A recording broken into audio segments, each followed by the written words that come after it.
बहुत समय पहले की बात है। किसी जंगल में एक खरगोश अपने परिवार के साथ रहता था। खरगोश जहाँ रहता था वहाँ आसपास बड़े जानवरों की संख्या ज़्यादा थी। खरगोश और उसका परिवार हमेशा इस बात से डरे हुए रहते थे कि कोई जानवर आकर उन्हें नुकसान न पहुँचा दे।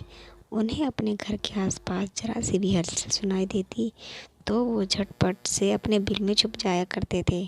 दूसरे जानवरों का डर उन पर इस कदर हावी था कि उनकी आहट भर सुनकर उनमें से कुछ खरगोशों की डर से मौत हो गई। यह सब देखकर खरगोश बड़ा परेशान रहता था। एक दिन घोड़ों का दल उनके घर के पास से गुजरा।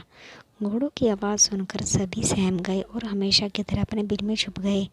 डर से पूरा दिन कोई बिल से बाहर खाने की तलाश में भी नहीं गया। अपने परिवार को इस हालत में देखकर खरगोश बेहद दुखी हुआ।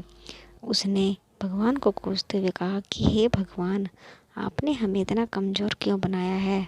इस तरह जीने का क्या फ़ायदा जिसमें हर दिन अपनी जान को लेकर डर और भय बना रहता है। तभी सारे खरगोशों ने मिलकर फैसला किया कि हर समय डर और भय के चलते बिल में चुपकर रहने से अच्छा होगा सब साथ मिलकर एक साथ अपना जीवन त्याग देते हैं।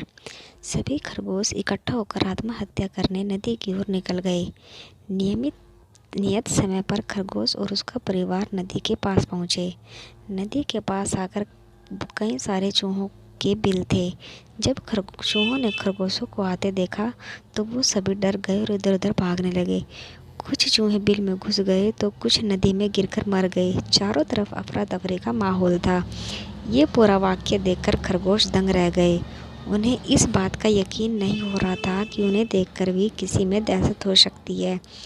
अब तक वह खुद को ही अपने सबसे कमज़ोर प्राणी समझते थे और भगवान को दोष देते थे। अब खरगोशों की समझ में आ गया था कि भगवान ने दुनिया में अलग अलग खासियत के साथ जीव जंतु बनाए हैं।